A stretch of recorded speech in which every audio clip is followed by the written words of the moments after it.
আচ্ছা, স্ক্রিন দেখা যাচ্ছে সবার? সবাই দেখতে পাচ্ছে স্ক্রিন? হ্যাঁ দাদা। ঠিক আছে। বোর্ড? হ্যাঁ। ওকে। ওকে।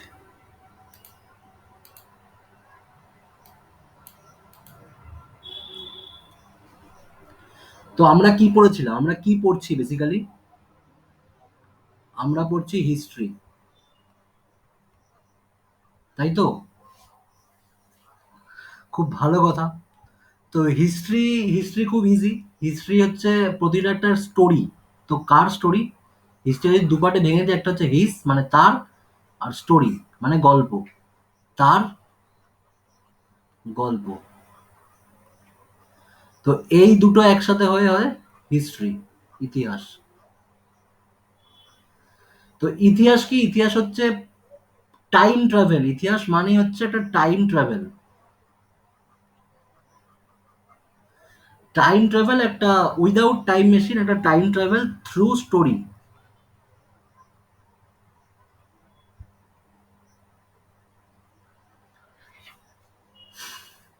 তো ইতিহাসকে কতগুলো ভাগে ভাগ করা যায়, কেউ বলবে?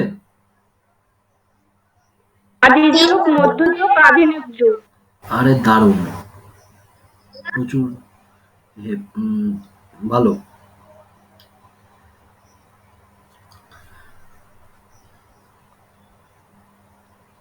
Ancient, medieval and modern. আমরা কোনটা পড়ছি? আমাদের চ্যাপ্টারে কোন কি আছে? আধুনিক যুগ। মডার্ন। তো আমি কিছুটা ডেসক্রিপশন দিয়ে দিই যে আমরা মডার্ন কোথা থেকে শুরু হচ্ছে, মানে বেসিক্যালি আমাদের বইয়ের সিলেবাসটা, ক্লাস 10 এর বইয়ের সিলেবাসটা কোথা থেকে শুরু আছে। এনশিয়েন্ট আর মিডিভাল একসাথেই ধরা হয়। আচ্ছা, ইংলিশে কারোর অসুবিধা হচ্ছে না তো? ইংলিশে লিখছি বলে নাকি বোঝা যাচ্ছে?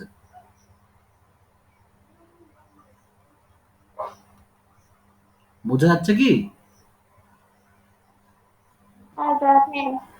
হ্যাঁ, হ্যাঁ। ঠিক আছে। তো এনশিয়েন্ট আর মিডিয়াভাল একসাথেই ধরা হয়। এই টাইম পিরিয়ডটা কি? এই টাইম পিরিয়ডটা হচ্ছে কোথা থেকে আমরা এর সূত্রপাত পাই। কোথা থেকে আমরা এর সূত্রপাত পাই, যেরকম বিভিন্ন লিপি, বিভিন্ন ধ্বংসস্তূপ, বিভিন্ন জিনিস থেকে আমরা এনশিয়েন্ট আর মিডিয়েভালের তত্ত্বাবধান পাই, বিভিন্ন তত্ত্ব পাই। তো সেইটাকে আমরা স্টাডি করি, that is call ancient and medieval history. তো এই এনশিয়েন্ট আর মিডিয়েভাল হিস্ট্রির টাইম পিরিয়ড কোথা থেকে শুরু হচ্ছে দাদা? টাইম পিরিয়ড এখান থেকে শুরু হচ্ছে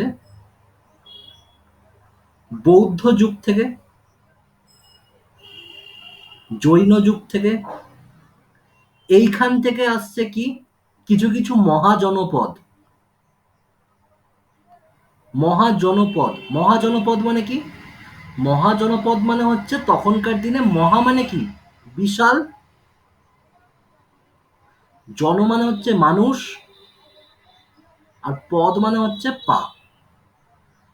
প্রচুর মানুষের পা যখন একটা জায়গায় পড়ে, সেই জায়গাটা কি তৈরি হয়?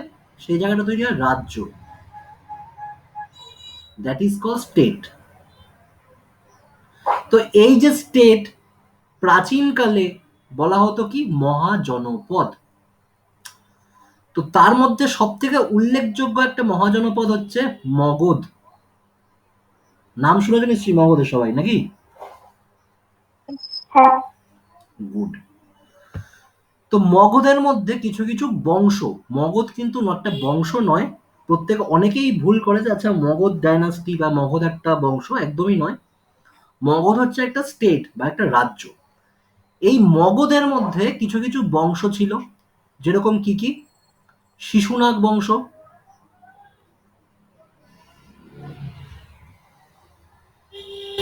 নন্দ বংশ, মৌর্য বংশ,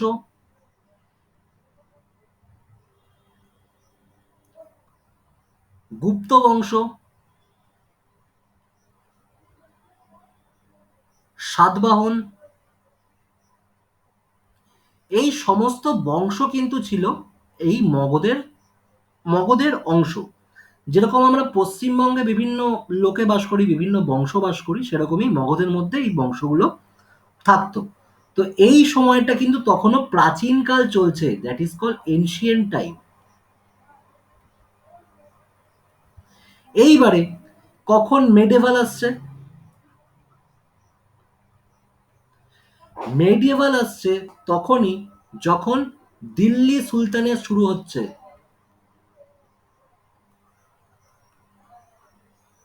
দিল্লি সুলতানের শুরু হচ্ছে। দিল্লি সুলতানের কি কি শুরু হচ্ছে, আমি জাস্ট একটা আলোচনা, একটা রাফ ওয়ার্ক তোমাদেরকে দিয়ে দিচ্ছি, জাস্ট এগুলো জেনে রাখো। এখন কাজে না লাগলে পরবর্তীকালে কাজে লাগবেই লাগবে, মানে এটা একদম লিখিত সত্য। ঠিক আছে, যারা যারা ইতিহাস নেবে 11-12 তাদের তো অবশ্যই পড়তে হবে, তা পরে পড়ার থেকে আগে একটু জেনে নেওয়া ভালো আমার মতে। তো মিডিয়েভালে কি, মিডিয়েভাল কখন থেকে শুরু হচ্ছে? মিডিয়েভাল শুরু হচ্ছে দিল্লি সুলতানের থেকে। দিল্লি সুলতানের থেকে দাদা কে কে আছে?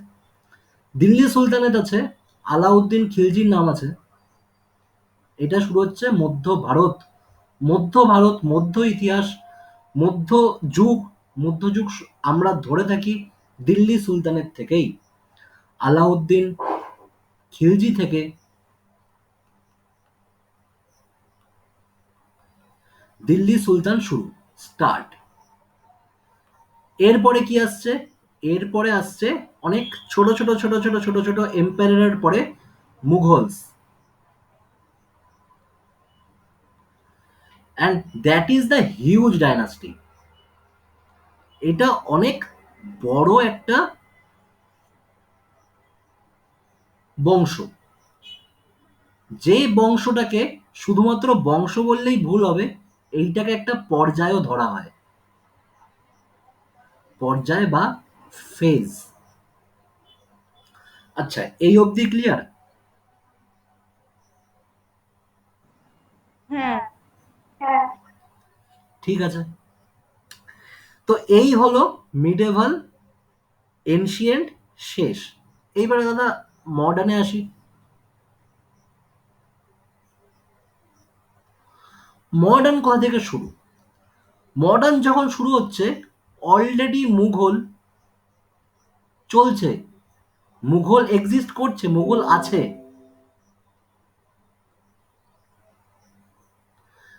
তার মধ্যে কারা ঢুকছে? তার মধ্যে ঢুকছে ব্রিটিশ, পর্তুগিজ, ফ্রেঞ্চ,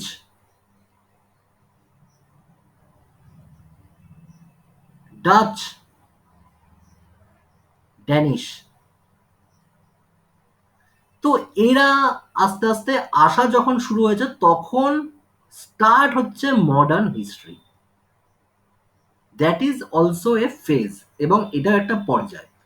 এবং ইতিহাস দেখে আমরা এটাও বলতে পারি যে আমরা এখন যে সময়কালে আছি, এই সময়কালটাও পরবর্তীকালে চেঞ্জ হতেই পারে, পরবর্তীকালে চেঞ্জ হতেই পারে। হয়তো এমনও কেউ আসবে যারা আমাদের ইতিহাস পড়বে। ঠিক আছে? তো এইটাও একটা কিন্তু পর্যায় হয়ে দাঁড়াবে, like Mughal, like Maurya, like Magadh, like everything, like British, Portuguese, French, everything. এই অবধি বোঝা গেল? আচ্ছা, তো এরা কেন এসছে? এদের এদের কেন এসছে? এরা, এদের মানে কোনো কারণ নেই, এরা এমনি চলে আসবে, মানে এটা কোনো কথা হলো?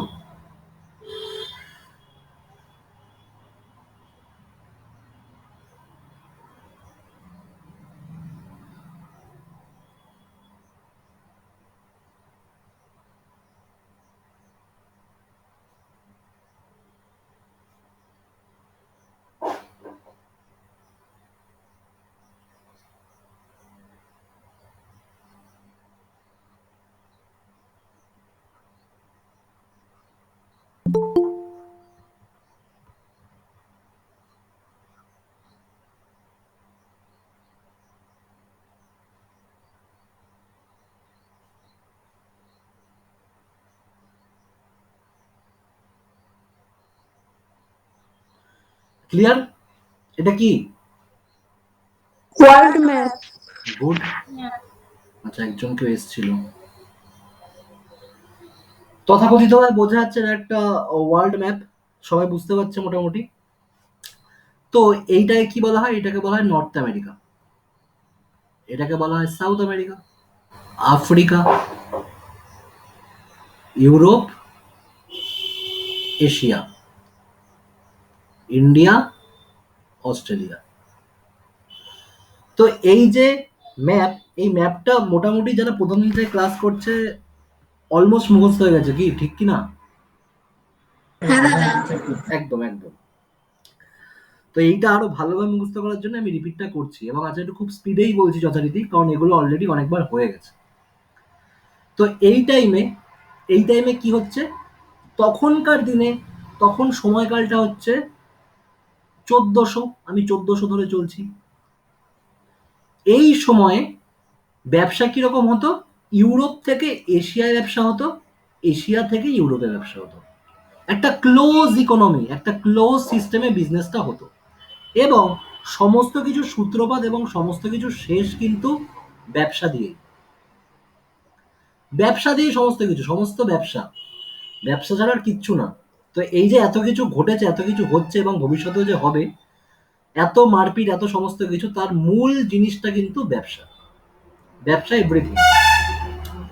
তো এই সময় দাঁড়িয়ে সালটা কিন্তু মাথায় রেখে রেখে তোমার স্টোরিটা বুঝবে, স্টোরিটা বোঝার চেষ্টা করবে। আচ্ছা, কোন টাইম পিরিয়ডে কি চলছে, কোন টাইম পিরিয়ডে কি এগোচ্ছে, কিভাবে জিনিসগুলো বদলাচ্ছে, কিভাবে দুনিয়া চেঞ্জ হচ্ছে, কিভাবে ট্রেড চেঞ্জ হচ্ছে, কিভাবে মডার্ন হিস্ট্রি থেকে এই ফেজে এসছি। এই সময় দাঁড়িয়ে ইউরোপের থেকে ব্যবসা হতো এশিয়ার, এশিয়ার থেকে ব্যবসা হতো ইউরোপে। ঠিক সেরকম ভাবে এখানের ব্যবসা হতো শুধুমাত্র এই কন্টিনেন্টে, এবং এখানের ব্যবসা হতো এই কন্টিনেন্টে। তখনকার দিনের মানুষরা একদম পাতি কথা, তখনকার দিনের মানুষরা কিন্তু জানতো না যে এর বাইরেও, এখান থেকে যদি এর বাইরেও কোনো একটা জায়গা এখানে এক্সিস্ট করে। তো 1400 সময় আস্তে আস্তে 1492, 1492 প্রথম ক্রিস্টোফার কলম্বাস প্রথমে যাত্রা শুরু করে। কিসের খোঁজে? ভারতের খোঁজে। তো এইবারে সবার মনে আসতে পারে যে কেন ভারতের খোঁজেই ক্রিস্টোফার কলম্বাস যাত্রা করতে পারে? এতগুলো কন্টিনেন্ট আছে, এতগুলো প্লেট আছে, এতগুলো আফ্রিকা আছে, সোমালিয়া আছে, ইজিপ্ট আছে, পেরু আছে, ব্রাজিল আছে, ঘানা আছে, গুয়ানা আছে, ফ্রেঞ্চ গুয়ানা আছে। তো এতগুলো জায়গা আছে, কেন? Why India? Why India? তাই একজন বিদেশি, মানে খেয়ে দিয়ে কি কাজ নেই? মানে আমার হলে তো আমার কোনো খেয়ে দিয়ে কাজ থাকতো না। তো কেন ইন্ডিয়া?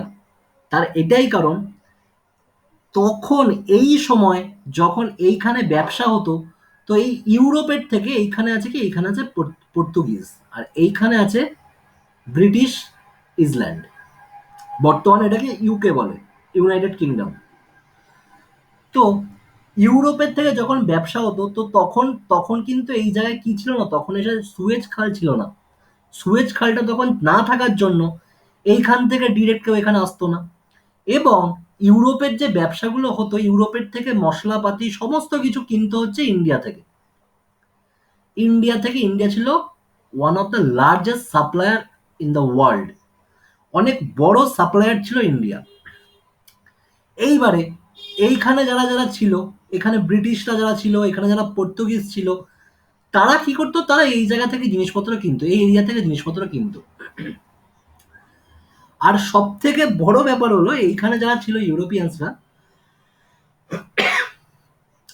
এখানে ম্যাক্সিমাম আছে মুসলিম ডোমিনেট কান্ট্রি, এবং স্টিল, এবং তখনও যেরকম কিরকম উজবেকিস্তান, তাজিকিস্তান, কিরগিজস্তান, আহ, ইরান, ইরাক, এই সমস্ত কিছু এখানে ছিল এবং এখনো আছে।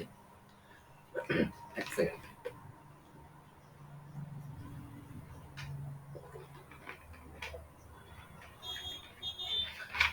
তো এই জায়গা দিয়ে যখন ব্যবসা হতো, এবং এরা যখন বলতো না, এরা কিন্তু কখনোই ডিসক্লোজ করতো না কারুর কাছে, কোনো বণিকের কাছে, কোনো বাণিজ্যের কাছে, যে তারা এই মশলা, এই জিনিসগুলো কোথা থেকে কিনছে।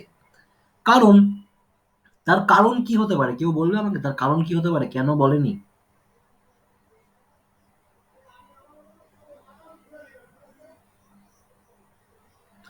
শোনা যাচ্ছে আমার কথা?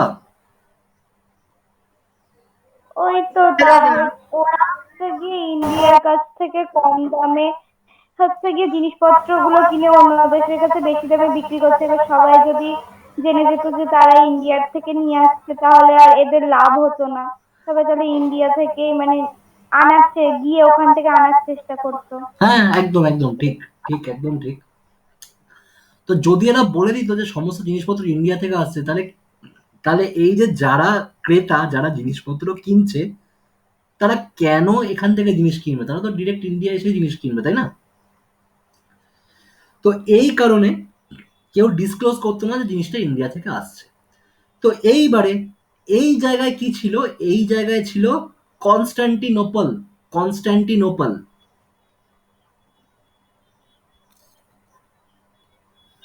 কনস্টান্টিনোপল ছিল একটা অনেক বড় সাম্রাজ্য, অনেক হিউজ সাম্রাজ্য, এবং তথাকথিতভাবে এই সাম্রাজ্যের পাঁচিল এতটাই বড় ছিল যে কেউ এই পাঁচিল ভেদ করে এদেরকে হারাতে পারতো না। অবশেষে অটোমান তুর্কিরা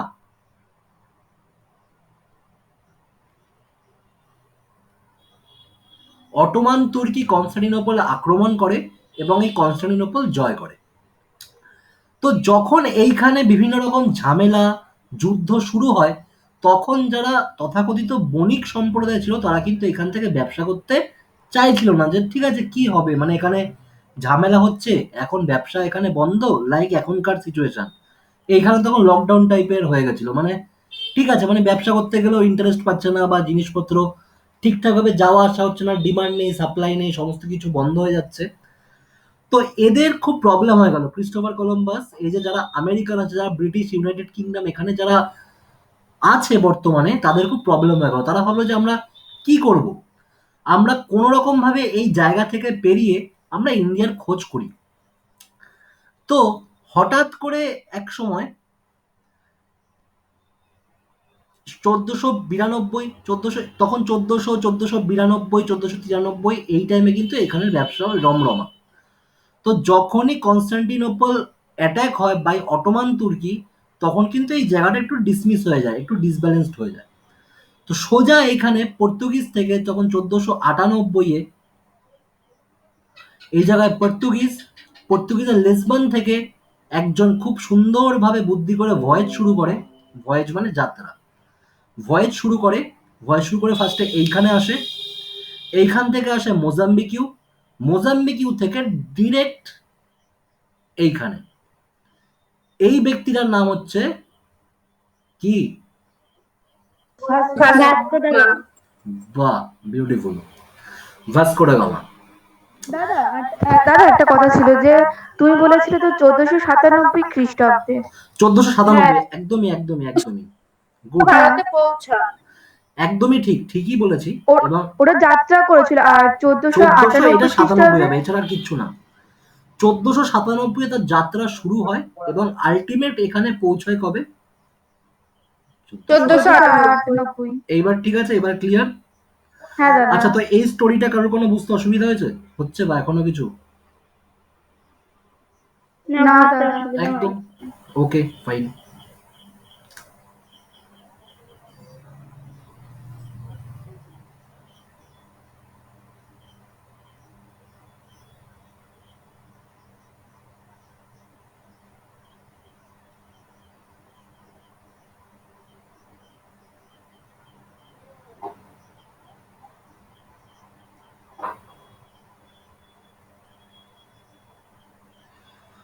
তথাকথিত ইন্ডিয়া।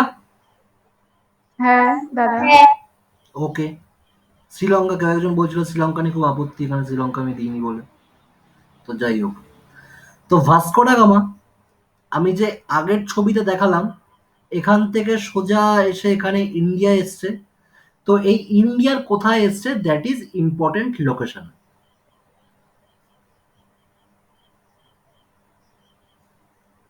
ইন্ডিয়ার কালিকাট বন্দরে এসেছিল। একদম একদম গুড। এই জায়গায়, তো এই জায়গাটা কি, এখানে কি এই জায়গাটা কেন দিলাম? এই জায়গায় ভাস্কো ডা গামা আসছে, মহান ব্যক্তি, তো তাই জন্য একটা নীল কালি দিলাম এখানে। তো ভাস্কো ডা গামা এখানে আসলো, এসে 1498 আসলো। 1498 এই যে পয়েন্টটা, এই পয়েন্টটার নাম হচ্ছে কালিকাট।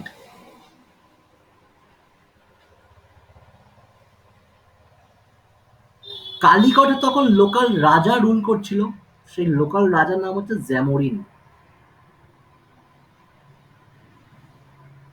তো যখন এখানে আসে, এখানে আসার পর বিভিন্ন সম্বর্ধনায় ভূষিত হয়। বিভিন্ন আমাদের মানে ভারতের চিরাচরিত রীতি যে অতিথি দেবো ভব, তো সেই রীতি ফলো করে এখন আমরা সেই রীতিটা ফলো করি। তো এই যে রীতিটা কোনো কোনো সময় খুব ভালো, এবং ভালো কেন, কারণ এই রীতিটাই একমাত্র আমাদের ইন্ডিয়ান কালচারকে রিপ্রেজেন্ট করে। এবং তথাকথিতভাবে কিছুটাও খারাপ, যে খারাপটা এই ইতিহাসের সাথে ঘটেছে। এই যে ইতিহাসের সাথে ঘটেছে, তো কি হয়েছে, তো ভাস্কো ডা গামা এসছে, জ্যামোরিন খুব খুশি হয়েছে যে আমাদের ভারতে এবং very very very first time আমাদের ইন্ডিয়ার সাথে আন্তর্জাতিক সম্পর্ক প্রতিস্থাপিত হয়েছে।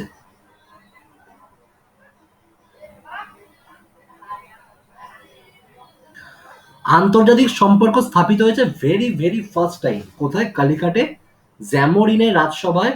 কে এসছে? Vasco da Gama. তো আসার পরে অনেক 3 মাস ছিল, 3 মান্থস ভাস্কো ডা গামা আমাদের ভারতে ছিল। তো 3 মান্থস যখন ছিল, তো 3 মান্থস থাকার পরে যখন আবার ভয়েস শুরু করে রিটার্ন যায়, তো এখান থেকে আমাদের ভারত থেকে এই টাইমে আসার আগে কেন এসছে, আমাদের ভারতকে কি বলা হতো? সোনার চড়ুই পাখি। সোনার চড়ুই পাখি, সোনার চড়ুই পাখি। প্রচুর সম্পদ, সোনার চড়ুই পাখি, প্রচুর সম্পদ ভারতে। ভারতের সম্পদ এতটাই রমরমা, আমরা দেখি না, আমরা আমাদের নিজেরটাই দেখি না। আমাদের তখন সেই সময় কেউ রাতে না ঘুমিয়ে থাকতো না। বর্তমানে রাতে না ঘুমিয়ে বলতে রাতে না খেয়ে কেউ ঘুমাতো না আর কি, বেসিক্যালি। আর এখন ম্যাক্সিমাম তাই। এবং তুমি আমি যারা ক্লাস করছি, একটা ফ্যাক্ট জেনে রাখো, 100%-এর মধ্যে যারা তোমরা বাড়ি বসে ক্লাস করছো বা আমি ক্লাস করাচ্ছি, যারা ক্লাস দেখছে, 100%-এর মধ্যে বর্তমানের কথা বলছি, প্রেজেন্ট টাইম, শুনে খুব অবাক লাগবে, শুনে রাখো তাও, এই যে 10% আমরা আছি যারা খুব ল্যাভিশ লাইফস্টাইল লিড করছি। ল্যাভিশ লাইফস্টাইল মানে খুব সুখে আরামদায়ক লাইফস্টাইল লিড করছি। এটা ব্রুটালি ট্রু। মানে 3 বেলা খাচ্ছি, ইন্টারনেট আছে, ভিডিওস দেখছি, ক্লাস করছি, মানে কোনো ইস্যুই নেই, তাও মনে করি যে আমরা খুব দুঃখী আছি। আর 90%, বাকি 90% কিন্তু রাত মানে 3 বেলা খাবার জোটে নাই 90%-এর মধ্যে, এটা একদম ট্রু। এবার বলবে যে দাদা মাত্র 10%। হ্যাঁ, কারণ আমাদের 133 কোটি পপুলেশনের সাথে 10% করে দেখো কতটা হয়। ঠিক আছে, আমি আর এখানে অঙ্কের ক্লাস নিচ্ছি না। তো যাই হোক, তো তখনকার দিনে কিন্তু অলমোস্ট এই জিনিসটা উল্টো ছিল। 90% এইখানে ছিল, 10% এইখানে ছিল। তো সেই সময় দাঁড়িয়ে এই টাইমের আমরা যে বিলং করছি, 10% আমরা আছি যারা খুব ভালোভাবে লাইফস্টাইল, কাদের জন্য? এই ভাস্কো ডা গামাদের মতো লোকেদের জন্য। Vasco da Gama, Portuguese, British, French, Dutch, এদের জন্য। কারণ আমাদের ইন্ডিয়া এতটাই সম্পদে ভর্তি ছিল যে সম্পদকে লোটার জন্য সবাই উঠে পড়ে লেগেছিল। তো ভাস্কো ডা গামা এসছে, ভাস্কো ডা গামাকে জ্যামোরিন খুব খুশি হয়ে ব্ল্যাক পিপার বা গোলমরিচ গিফট করেছে।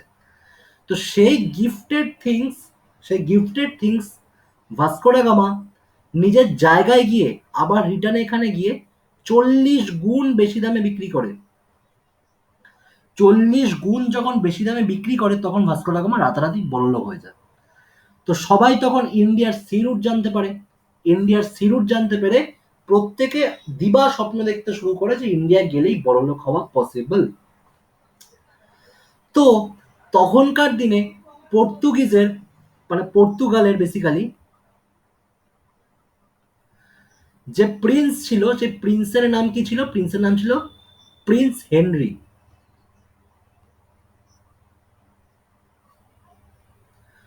এবং শুধুমাত্র পর্তুগালেরই যে প্রিন্স মানে কিং এমন নয়, ব্রিটিশ বা ইংল্যান্ডে যারা থাকতো তাদেরও প্রিন্স ছিল। তার নাম কি?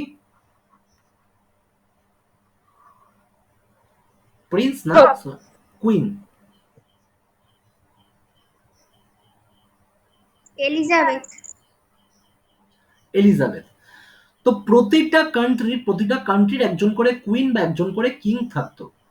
তো পর্তুগালের যে কিং ছিল প্রিন্স হেনরি, সে কিন্তু বরাবর যখন এসেছে ভাস্কো দা গামা তখন খুব খুশি হয়েছে এবং খুশি হয়ে বলেছে ঠিক আছে চলো অ্যাটলিস্ট আমাদের মনোকামনা তো পূর্ণ হয়েছে, আমরা তো ইন্ডিয়ার খোঁজ পেয়েছি।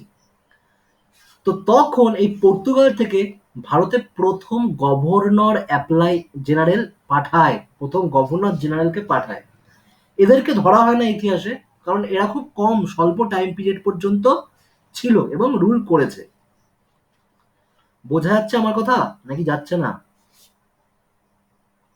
যাচ্ছে দাদা। আচ্ছা, তো এই যে গভর্নর জেনারেল যখন প্রথম রুল করছে, গভর্নর জেনারেলের নাম কি কেউ বলতে পারবে?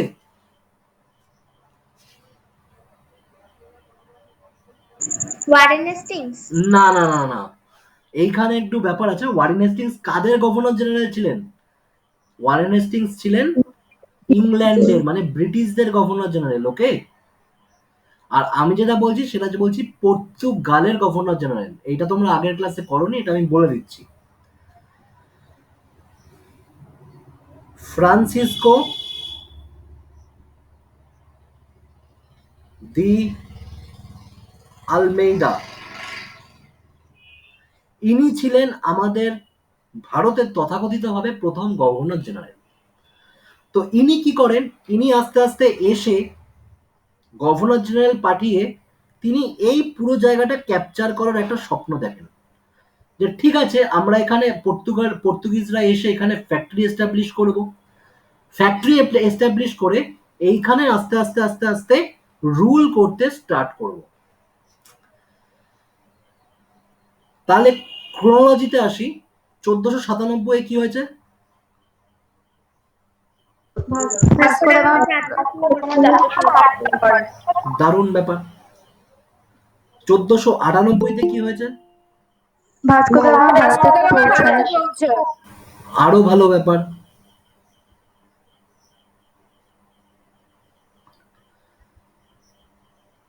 তারপরে এই যে ফার্স্ট গভর্নর জেনারেল অ্যাপ্লাই করেছে বা এসছে, তিনি ছিলেন কত সালে? 1505 সালে।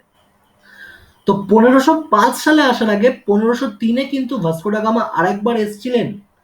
ভাস্কো ডা গামা আরেকবার এসে কিসের জন্য এসেছিলেন? তত্ত্বাবধান করার জন্য এসেছিলেন, কারখানা স্থাপন করার জন্য। কারখানা স্থাপন করার জন্য, একদম। তো এরপরে এই যে ফ্রান্সিসকো দা আলমেইদা, ইনি গভর্নর জেনারেল হিসাবে কবে নিয়োগ হন? 1505 খ্রিস্টাব্দে। 1505 খ্রিস্টাব্দের পরে ঠিক 1506 খ্রিস্টাব্দে কি হয় বলো? ওই তো ভারতের মানুষ হচ্ছে গিয়ে ওই কলকারখানার জন্য যে ভাস্কো দা গামা বিদ্রোহ তৈরি করেছে, বিদ্রোহ। একদম। এই যে যারা আছে এখানে, যারা লোকালিট আছে, তারা কিন্তু বুঝতে পেরেছিল যে কিছু একটা প্রবলেম হচ্ছে, কিছু একটা ভুল হচ্ছে। তো তারা বিদ্রোহ ঘোষণা করে এবং সমস্ত কারখানা তথাকথিতভাবে আগুন লাগিয়ে দেওয়া হয়। তো এরপরে এই যে 1505 খ্রিস্টাব্দে গভর্নর জেনারেল একটা পলিসি লঞ্চ করে, মানে ফ্রান্সিসকো দি আলমেইদা একটা পলিসি লঞ্চ করে, সেই পলিসিটার নাম হচ্ছে দ্য ব্লু ওয়াটার পলিসি।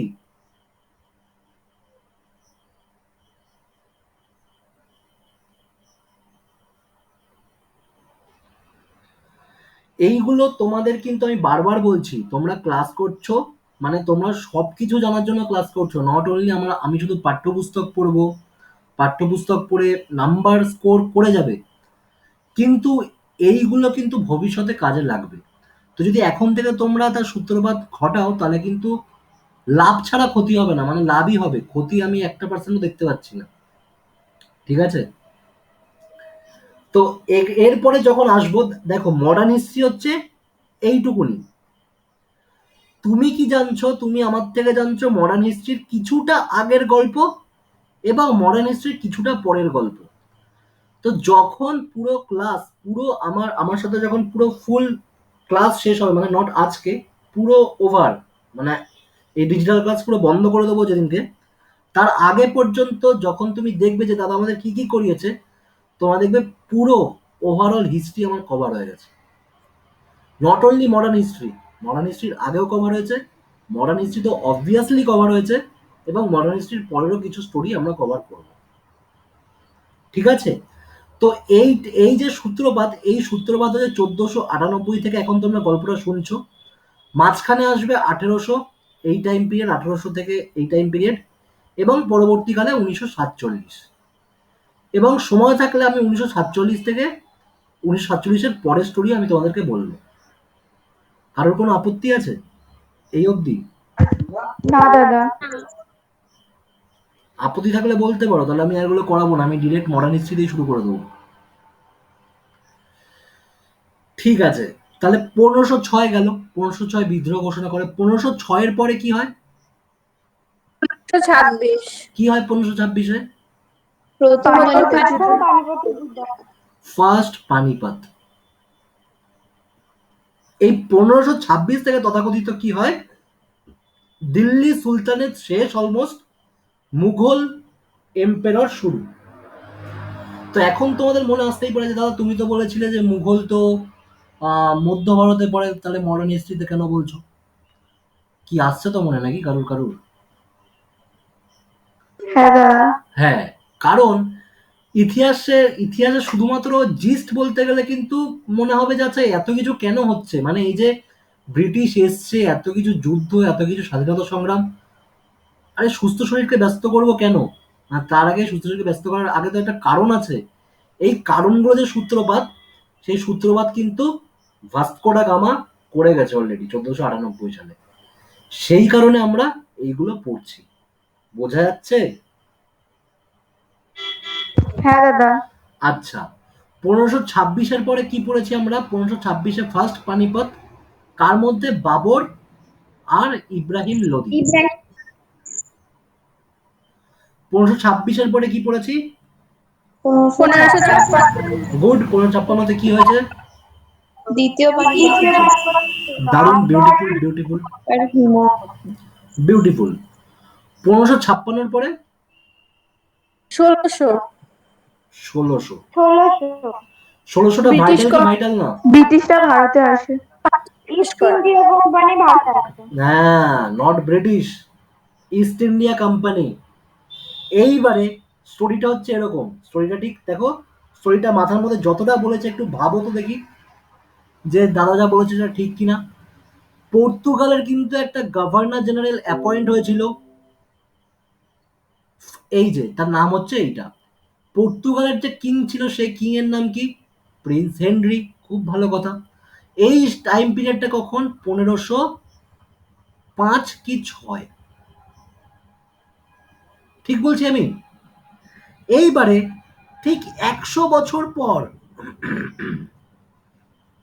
100 বছর পর ইংল্যান্ড দেখছে কি আরে পর্তুগালরা তো, মানে পর্তুগিজরা তো ভারতে হেভি ব্যবসা করছে, তো এবার আমাদেরও কিছু করা উচিত, নাহলে আমরা তো পিছিয়ে পড়বো।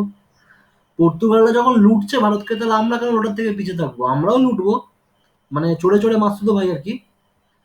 তো তখন ইংল্যান্ডেরও যে কুইন, কুইন এলিজাবেথ একটা টিম ক্রিয়েট করলো, সেই টিমের নাম হচ্ছে ইস্ট ইন্ডিয়া কোম্পানি।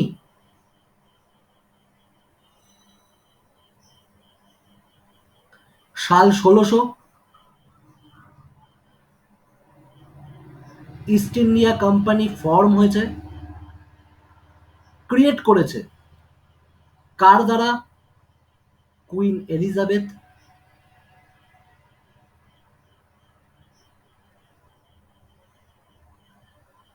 এই টিমটা, এই ইস্ট ইন্ডিয়া কোম্পানি কিসের জন্য ক্রিয়েট করেছে? ফর ট্রেড, ব্যবসা ফর ট্রেড, ব্যবসা। এই অবধি তো আমার কোনো সমস্যা লাগলো না, মানে এই যে দাদা বললো এই যে আমি যে ইস্ট ইন্ডিয়া কোম্পানির ক্রিয়েট হয়েছে, কুইন এলিজাবেথ ক্রিয়েট করেছে, ব্যবসা করবে, এই অবধি তো আমার কোনো আপত্তি নেই, করতেই পারে, করতেই পারে, তার নিজস্ব অধিকার আছে ব্যবসা করার জন্য। কিন্তু কিন্তু টুইস্টটা এখানে, এদের পারপাস নট অনলি ব্যবসা, তারা রুলও করার চেষ্টা করেছে। আমাদের প্রবলেমটা এই জায়গায়, আমাদের প্রবলেমটা এই জায়গায়। ব্যবসা করতে আসুক, ওকে, ব্যবসা করতে আসলে আমাদেরও ধন দৌলত সমস্ত কিছুই বাড়বে, সম্পত্তিও বাড়বে, কিন্তু বন্ধু তুমি রুলটা কেন করছো? আমার আপত্তি এইখানে। ঠিক আছে, তো তারপরে কি এই যে ব্যবসা করবে, ব্যবসা করার জন্য তো কিছু একটা দরকার, লাইক ট্রেড লাইসেন্স। তো এই যে ট্রেড লাইসেন্স ইস্ট ইন্ডিয়া কোম্পানির কাছে ছিল, কে দিয়েছে? কুইন এলিজাবেথ দিয়েছে। সেই ট্রেড লাইসেন্সকে বলা হয় চার্টার বা এক্সক্লুসিভ চার্টার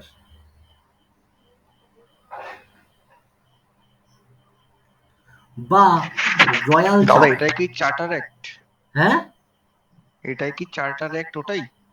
হ্যাঁ, চার্টার অ্যাক্ট এটাই, মানে চার্টার অ্যাক্ট এখনো পরে আসবে। তো এই চার্টার অ্যাক্ট সেই চার্টার অ্যাক্ট। চার্টার অ্যাক্ট মানে হচ্ছে একটা ব্যবসার প্রথা, একটা ব্যবসার কাগজ, একটা ব্যবসার ফরমান, যে ফরমানটা দেখালে আমার সমস্ত ব্যবসা মকুব। বা এক্সক্লুসিভ চার্টার বা রয়্যাল চার্টার। তো এই চার্টারের মানে কি? দাদা তুমি তো চার্টার চার্টার বলছো, চার্টারের মানে কি একটু বলো দেখি। এই চার্টারের মানে বা চার্টারের বাংলা অর্থ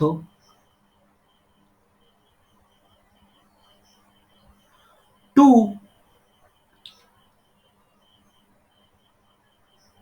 revise and repeat this licence every 20 years. সেই কারণে পরবর্তীকালে আমরা দেখব যে এই চার্টার অ্যাক্টেরই নাম করে বিভিন্ন সালে চার্টার হয়েছে। 1772, 1772 কি 73, 73-এর 20 বছর পর 1793, তার 20 বছর পর 1813, তার 20 বছর পর 1833, তার 20 বছর পর 1853। এই সমস্ত টাইমে কি হয়েছে? +20 চার্টার অ্যাক্ট। তুমি ইতিহাসের বই খুলবে, দেখবে প্রতিটা সালের পাশে দেওয়া আছে charter act 1813, charter act 1833, charter act 1853। তার কারণ হচ্ছে এইটাই। তো চার্টার অ্যাক্টে বলা ছিল যে এই চার্টার, এই যে লাইসেন্স, এই লাইসেন্সটাকে সবসময় রিভাইজ এবং রিপিট করা হবে, সবসময় দেখা হবে, সংশোধন করা হবে প্রতি 20 বছর অন্তর অন্তর।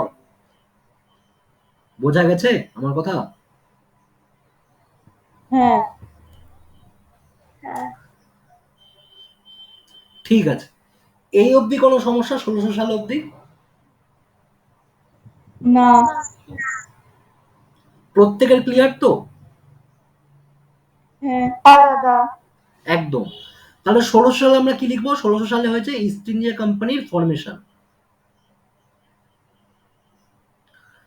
1600 সালের পরে কি পড়েছি আমরা? 1632 1632-এ কি হয়েছে? তাজমহল তৈরি। একদম একদম একদম, তাজমহল এস্টাবলিশ হয়েছে। তো এইটা দাদা কেন পড়ালো? দাদা তো ভালোই চলছিল 1600 সাল অব্দি, বুঝলাম 1556 বুঝলাম, 1632-এ তাজমহল দাদা কেন? মানে এটা তো আমারও মাথায় ঢুকলো না। এইটা বলার অর্থ এইটাই মানে মুঘল যে এই সাম্রাজ্য। টাইম পিরিয়ডে তোমাদের একটা এস্টিমেট করতে হবে যে 1632 সময় কে রুল করছিল বাংলায়, মুঘলে? শাহজাহান। ঔরঙ্গজেব। হ্যাঁ, শাহজাহান। ঔরঙ্গজেব? সে কি? না, শাহজাহান। ঠিক করে বলো, শাহজাহান না ঔরঙ্গজেব? শাহজাহান। আমার তো মনে হচ্ছে ঔরঙ্গজেব নাকি। না দাদা। যাই হোক, শাহজাহান। শাহজাহান। গুড গুড, ঠিক আছে, শাহজাহান। তো তাজমহল যখন হলো, তাজমহল প্রতিষ্ঠা হওয়ার পরে 1632-এর পর থেকে খুব বেশি, খুব হিস্টোরিক্যাল কিছু হয়নি, তখন কিন্তু চলছে। তখন ইস্ট ইন্ডিয়া কোম্পানি ভারতে এসে বিভিন্ন জায়গায় যাচ্ছে, ভারত ঘুরছে, সমস্ত কিছু করতে করতে করতে করতে আসছি কিসে? 1760। 1760। 1707-এ কি হয়েছে? ঔরঙ্গজেব মারা যান। ঔরঙ্গজেব মুঘল সাম্রাজ্যের পতন, আন্তর্জাতিক ভারতের অবগঠন। একদম। তো এই যে ঔরঙ্গজেবের যে পতন হয়েছে, মানে মানে মারা গেছেন, মুঘল সাম্রাজ্যের যে শেষ, মানে অলমোস্ট শেষ, কারণ মুঘল সাম্রাজ্য কিন্তু তখনও চলছে।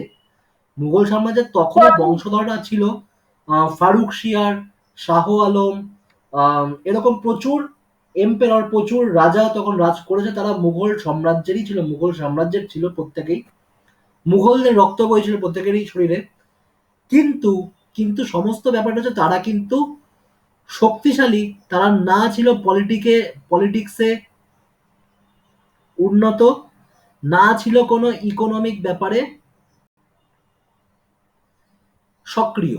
তো সেহেতু তাদের কিন্তু ধরা হয় না, মানে শেষ একদম সম্রাট যাকে বলা হয় ঔরঙ্গজেবকেই বলা হয় মুঘলদের। তো 1707 ডেথ অফ ঔরঙ্গজেব। এই অবধি ক্লিয়ার? হ্যাঁ দাদা। না, এরকম বলতে থাকবে যে ক্লিয়ার, নাহলে আমি বুঝতে পারবো না যে কতটা ক্লিয়ার হচ্ছে। তো এবার 1707 আসি। 1707 কি বলেছিলাম? 1707 আওরঙ্গজেবের মৃত্যুর পরে শুধু কি ঔরঙ্গজেবের মৃত্যু হয়েছে, নাকি তার সাথে অনেক কিছু হয়েছিল? মোগল দাদা সাম্রাজ্যের মুঘল পতন হয়, সাম্রাজ্যে শক্তির উত্থান হয়, আর ভারতের নবগঠন। ভারতের নবগঠন হয় একদম। আর একটা পর্যায় শুরু হতে চলেছে। এই যে ঔরঙ্গজেবের মৃত্যুর পরে আর একটা পর্যায় কিন্তু ভারতের শুরু হচ্ছে অলরেডি।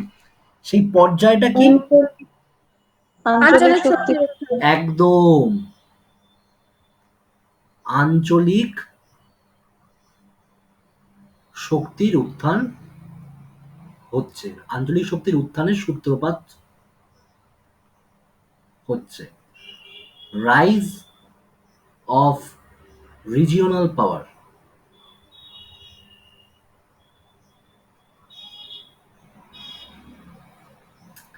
এইটা ক্লাস এইটে যদি তোমরা যাও পেছনের দিকে, এইটা একটা মানে বড় রকমের চ্যাপ্টার আছে, এই যে চ্যাপ্টারের নাম হচ্ছে rise of regional powers. Clear এই অবধি? হ্যাঁ দাদা। আচ্ছা, এক সেকেন্ড দাঁড়াও, এক সেকেন্ড।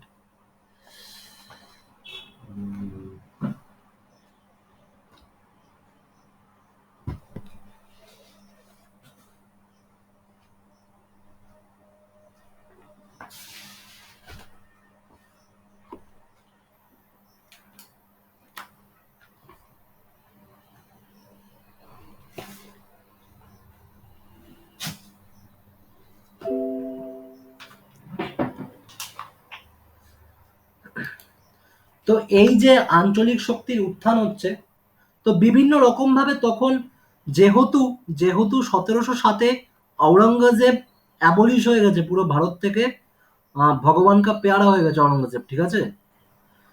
তো তারপরে অনেক হনু ভারতে উত্থান করেছে, মানে তারা নিজেদেরকে মনে করেছে মানে বিশাল বড় ডন, কিন্তু আদৌ না। তো দেখো, এর থেকে আমরা ইতিহাস থেকে কিন্তু প্রত্যেকে একটা কিছু কিছু শিখি। ইতিহাস থেকে আমরা শেখার জন্য ইতিহাস পড়ি, নট পরীক্ষায় পাশ করাটা বেসিক্স, বাট পরীক্ষায় পাশ কিন্তু হয়ে যাবে। আর এইবারে তোমরা যেহেতু মাধ্যমিক দেবে, মাধ্যমিকে কিন্তু 100% পাস করেছে, তার মানে এটা ভেবে নাও ফেল তোমরা আর যাই হোক করবে না, আর যাই হোক তোমরা কেউ ফেল করবে না। তো যখন আমি এটুকুনি শিওর হয়ে গেছি যে আমরা ফেল করবো না, আরে তার থেকে জেনেই নি, যতটা জানার আছে ততটা জেনে নি, ঠিক কি না? ঠিক। ওকে ওকে।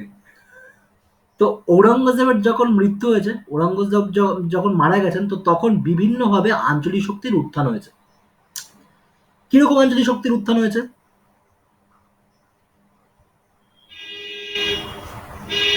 তো এইটা যদি ভারত হয়, ভারতের একদম মানে এটাকে বলা হয় দাক্ষিণাত্য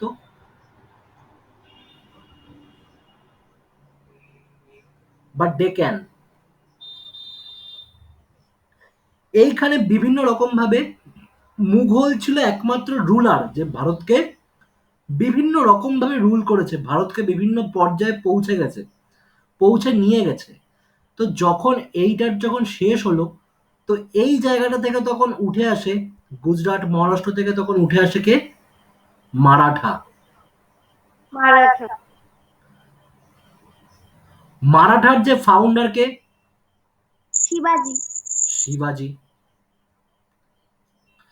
তো হ্যাঁ, যেটা আমি বলছিলাম, দেখো একটা জিনিস লক্ষ্য করে দেখবে যে যখনই যে হনু হওয়ার চেষ্টা করে না, যখনই মনে করে যে আমি সর্বে সর্বা, তার কিন্তু পতন খুব তাড়াতাড়ি ঘটে। এবং স্টোরিটা এটাই বলে, ইতিহাস এটাই বলে, আমি বলে নিই আগে তারপর আমি বলছি। এইখান থেকে উত্থান হয় কার? মারাঠা। এইখানে তখন কার উত্থান হয়? হায়দ্রাবাদ। হায়দ্রাবাদ থেকে কে উঠে আসে? নিজামুল মুলক। মূলক না, মূলক হচ্ছে অঙ্কের একটা চ্যাপ্টার, এটা হচ্ছে মুল্ক, নিজাম উল মুল্ক। ঠিক আছে? তারপরে তারপরে এই পুরো জায়গাটা কে কভার করে আছে? এর মধ্যে কি কি পড়ছে তখন? বেঙ্গল, বিহার, ওড়িশা অ্যান্ড এভরিথিং, আসাম ফাসাম সমস্ত কিছু। তো এই জায়গাটা তখন কি বাংলা থেকে কি এসছে? বেঙ্গলের কে মুর্শিদ ফাউন্ডার? কুলি খাঁ। হ্যাঁ, মুর্শিদ কুলি খাঁ। একদম মুর্শিদ কুলি খাঁ।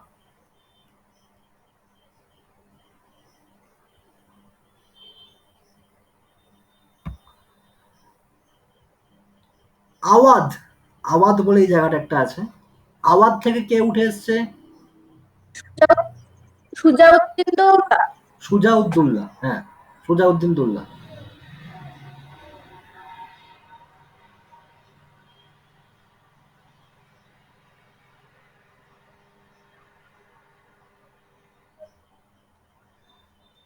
আচ্ছা, এর ওপরে আছে রাজস্থান, বা রাজস্থান বা পাঞ্জাব, পাঞ্জাব প্রভিন্স।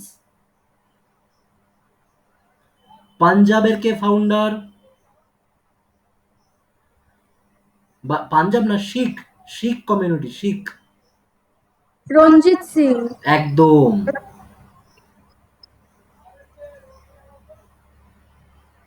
রঞ্জিত সিং। এর পরে কারা আছে? এর পরে এসছে গুরু গোবিন্দ সিং।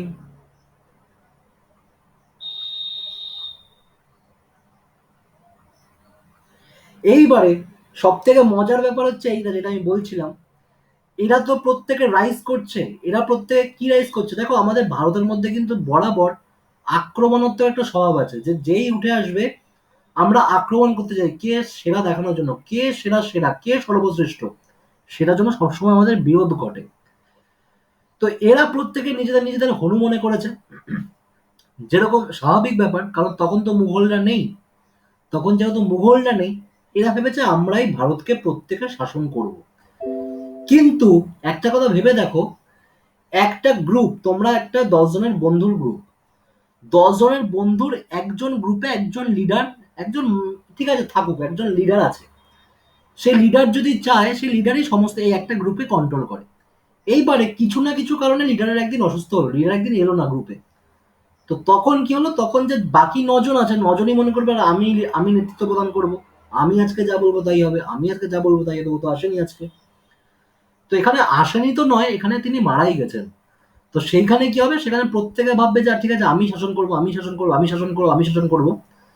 তো অবশেষে এই প্রত্যেকে একজনের কাছে হেরে যায়, তার নাম হচ্ছে ব্রিটিশ। ব্রিটিশ বাড়ি বাড়িতে সবাইকে হারায়। ঠিক আছে? ব্রিটিশ প্রত্যেককে বলে বলে হারায় যে ঠিক আছে আসো, আমি তোমার সাথে যুদ্ধ করছি, তুমি হারো, ফুটে যাও। তোমার সাথে যুদ্ধ করছি, তুমি তুমি তুমি পারছো না। নিজামুল মুল্ক আর এই সুজাউদ্দৌলা একসাথে ফাইট করেছিল এই ব্রিটিশের সাথে, পারেনি। মুর্শিদ কুলি খাঁ সে তো আগে থেকেই আউট হয়ে গেছে। তো এই যে যারা বারবারন্ত শুরু হচ্ছিল, এদের প্রত্যেকের মানে একা হাতে ধ্বংস করেছে হচ্ছে এই ব্রিটিশ। আচ্ছা, এই অবধি স্টোরি ক্লিয়ার? হ্যাঁ দাদা। একদম। হ্যাঁ। তাহলে এর থেকে আমরা কি শিক্ষা পাই? যে কেউ হনু হওয়ার চেষ্টা করব না, লিডার যা বলবে তাই হবে, তাই তো? হ্যাঁ দাদা। Good good good good. হ্যাঁ। একটাই বল। হ্যাঁ, কি হয়েছে? একটাই বল। আচ্ছা, ঠিক আছে। তো ক্রোনোলজিতে আবার যাই। 1707, 1707 থেকে বিভিন্ন কারণে সমস্ত আঞ্চলিক শক্তির উত্থান হচ্ছে। উত্থান হতে হতে আমরা কোথায় এসে দাঁড়ালাম? 1757 কি হলো 1757? পলাশির যুদ্ধ হয়। পলাশির যুদ্ধ। যুদ্ধে, পলাশির যুদ্ধতে ব্রিটিশ কাকে পুরো বোল্ড করে? এই যে সিরাজউদ্দৌলা। এই যে এই জায়গাটাকে পুরো বোল্ড আউট করে দেয়। ক্যাচ ফ্যাচ না, পুরো সোজা উইকেট। সাল 1757। 1757-তে সবার প্রথম ফাউন্ডার ছিল, তখন যে ক্যালকাটা আমরা এখন ফাউন্ডিং বলি বা ক্যালকাটা একদম যে ক্যাপিটাল বলি, তখনকার দিনে 1757 সালে ক্যালকাটার মানে খুব বেশি নামকরণ ছিল না। মানে ক্যালকাটা ইজ লাইক ক্যালকাটা, মানে একটা শহর লাইক আওয়াধ, হায়দ্রাবাদের একটা শহর। কিন্তু বেঙ্গলের মধ্যে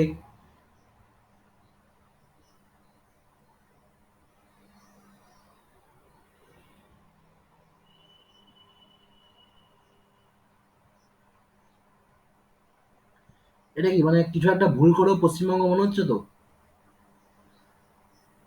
মানে ভুলভাল হলেও। তো তখন যদি এখানে কলকাতা বেঙ্গলের মধ্যে, তখন যদি এইখানে কলকাতা হয়, সব থেকে পুরো বাংলার অধিক সম্পদ কোথায় ছিল? মুর্শিদাবাদে।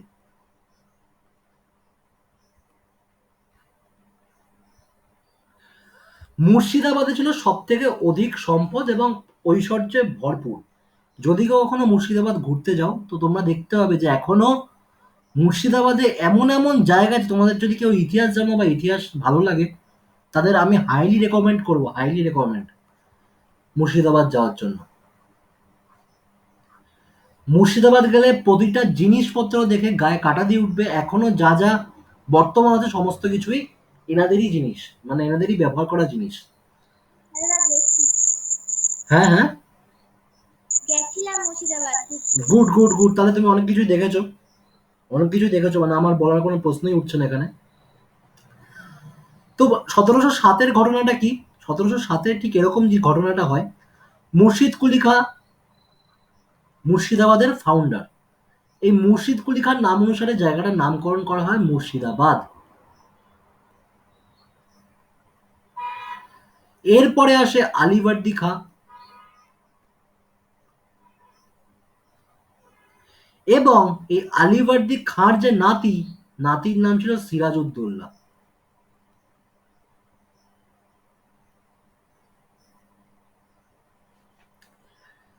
তো সিরাজ ছোট থেকেই মানে খুব ডানপিটে এবং নবাবের একটা চিন্তা নিয়ে ঘুরতো। তো আলটিমেট গিয়ে তখনকার দিনে কিন্তু এই সময় গভর্নর জেনারেল বা কিছুর এস্টাবলিশমেন্ট হয়নি।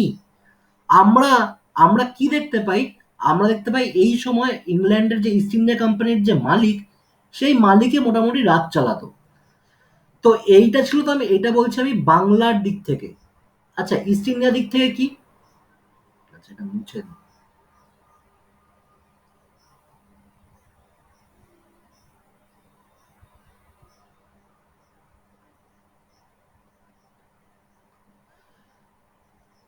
ইস্ট ইন্ডিয়া কোম্পানির দিক থেকে কি? ইস্ট ইন্ডিয়া কোম্পানির দিক থেকে রবার্ট ক্লাইভ ছিল মূল হোতা। এবং এদিকে এদিকে তো আমাদের মানে বংশ পরম্পরায় চলছে মুর্শিদ কুলি খাঁ, আলীবর্দী খাঁ, সিরাজউদ্দৌলা। তো সিরাজউদ্দৌলার আস্তে আস্তে তখনকার দিনে এই যে বংশটা, তখনকার দিনে কি স্টেট ব্যাংক ছিল, ব্যাংক অফ ইন্ডিয়া ছিল, আইসিআইসি ছিল, অ্যাক্সিস ব্যাংক ছিল? না। বা নাটা সবাই একসাথে বললে ভালো লাগলো শুনতে। তো এই যে ছিল না, তাহলে তাদের মধ্যে তো কিছু টাকা পয়সার লেনদেন হতো। হতো কি হতো না? অবভিয়াসলি হতো, আমার তো তাই মনে হয়। হতো। হ্যাঁ একদম। তো এই যে টাকা পয়সা যখন লেনদেন হতো, তখন ব্যাংক ছিল না, তখন একটা ফ্যামিলির কাছ থেকে এরা টাকা নিত। সেই ফ্যামিলির মেম্বার বা ফ্যামিলির নাম ছিল জগৎ শেঠ।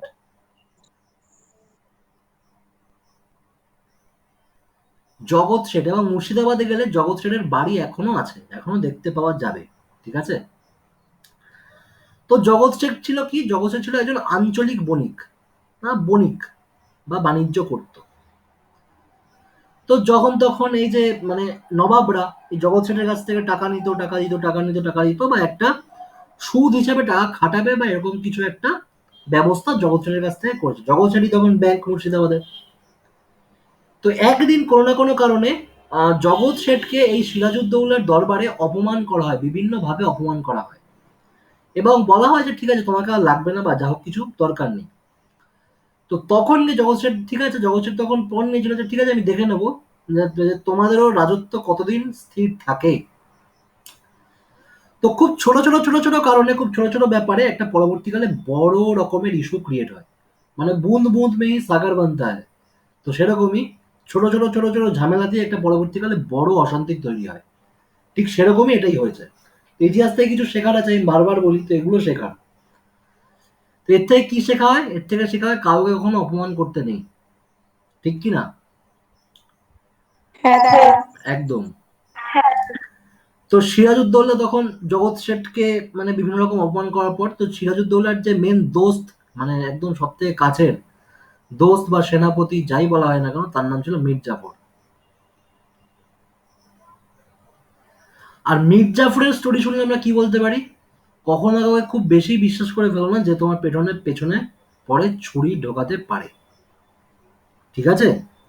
মানে কারুর কাছে কেউ কোনোদিন একদম ওপেন বুক হবে না, মানে একদম ওপেন বুক, মানে আমি সমস্ত কিছু এদিক ওদিক জানি, সবাই আমার ব্যাপারে সবকিছু জানে, একদমই না। কিছু ব্যক্তিত্ব রাখা উচিত নিজের। তো সেই ব্যক্তিত্বটা কিন্তু তখনকার দিনে হারিয়ে ফেলেছিল।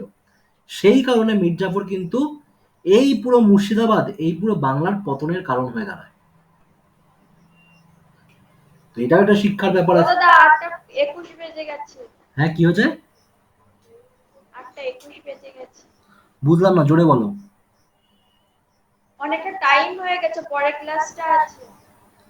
আচ্ছা, পরের ক্লাসের টাইম হয়ে গেছে 8:30 থেকে, এখনো টাইম হয়নি। 8:30 থেকে 9:30। যার চলে যাওয়ার ইচ্ছা আছে চলে যেতে পারে, কোনো অসুবিধা নেই। না না, এমনি তো ভাবলাম যে তোমার মনে আছে কিনা, তাই তো পড়াতে পড়াতে। ঠিক আছে। তো আলটিমেট আলটিমেট এখানে আহ, রবার্ট ক্লাইভের তত্ত্বাবধানে বা রবার্ট রবার্ট ক্লাইভের যুদ্ধে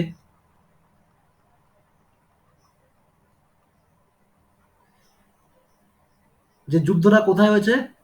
পলাশিতে। এবং এই পলাশিতে যুদ্ধ হওয়ার পরে সিরাজউদ্দৌলাকে নিহত করা হয়।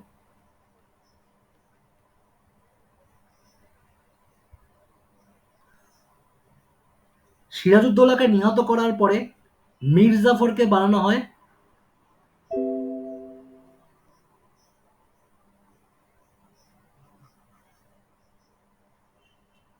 বাংলার নবাব।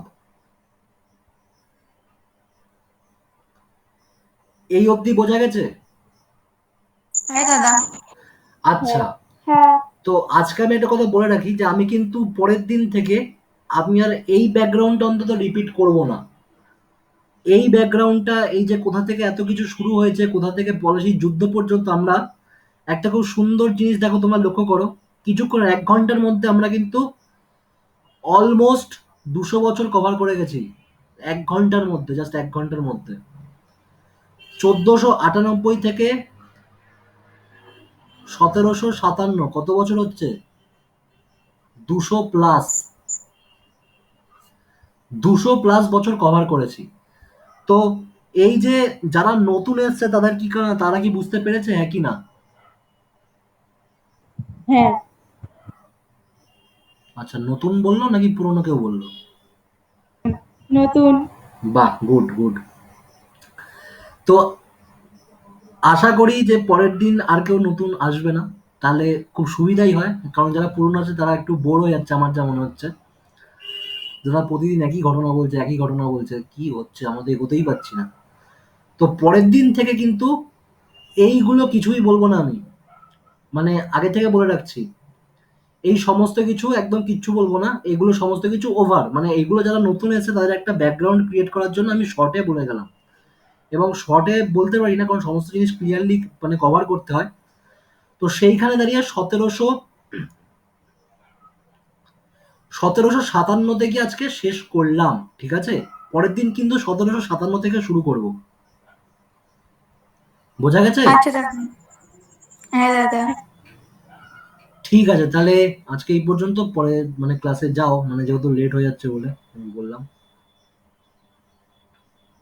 ঠিক আছে? তুমি বলেছিলে যে স্কিমে সেই তুমি ওই যেগুলো পড়া দিচ্ছিলে পাঁচটা পাঁচটা করে, ওইগুলো তুমি আজকে দেবে একসঙ্গে বলেছি। হ্যাঁ, এইবারে যেটা বলার, যেটা আমি আর বলে দিই আবার, যে যেটা পাঁচটা পাঁচটা করে দিচ্ছিলাম গভর্নর জেনারেলের নাম, তো ওই পাঁচটা পাঁচটা করে কিন্তু আমি 31টা গভর্নর জেনারেলের নাম প্রোভাইড করে দিয়েছি। 31 জন গভর্নর জেনারেল আমি প্রোভাইড করে দিয়েছি অলরেডি। তো সেইখানে দাঁড়িয়ে কি করতে হবে, সেইখানে দাঁড়িয়ে আমি বলেছিলাম যে আজকে আবার প্রথম থেকে সমস্ত কিছু দেবো, ফার্স্ট থেকে দেবো। তো তখনই আমি দেব যখন এই সালটা 1757 থেকে 1773 চলে আসবে। আর 1773 আজকেই চলে আসতাম যদি আজকে আমি ব্যাকগ্রাউন্ডটা রিপিট না করতে পারতাম। তো নেক্সট বুধবার খুব ভাইটাল ক্লাস। আর আগে থেকে আমি বলে দিচ্ছি, প্লিজ কেউ অ্যাবসেন্ট হবে না নেক্সট নেক্সট বুধবারে। মানে যারা আজকে প্রেজেন্ট আছো, আজকে কতজন আছো আমি দেখে নিচ্ছি। আজকে আছো অলমোস্ট 12-13 জন আছো। তো ওই 12-13 জন কিন্তু নেক্সট দিন প্লিজ কামাই করো না, কারণ তোমাদের জন্য মানে আমি পরের দিনের জিনিসগুলো রেডি করে রেখেছি অলরেডি। আজকে আমি দিতে পারছি না, কারণ পরের ক্লাস আজকে দিতে গেলে অনেক কিছু দিতে হবে, আজকে অনেক কিছু দেওয়ার ছিল। তো ওগুলো দিতে পারলাম না, কারণ পরের ক্লাসের জন্য দেরি হয়ে যাবে। তো এই যে 1773 থেকে শুরু করবো নেক্সট দিন, তো প্লিজ কেউ কামাই করবে না পরের দিন, কারণ পরের দিন খুব ভাইটাল ক্লাস। ওকে? তো এই জিনিসটা আমি পরের দিন দিয়ে দেবো। পরের দিন থেকে পুরো জিনিসটা পুরো আরেকবার করে যারা আজকে নতুন আসছে তারা পেয়ে যাবে। বোঝা গেছে আমার ঠিক কথা? আছে দাদা। হ্যাঁ দাদা। ঠিক আছে, ঠিক আছে। চলো, tata. Good night. Sweet dreams. Good night দাদা। হুম হুম হুম।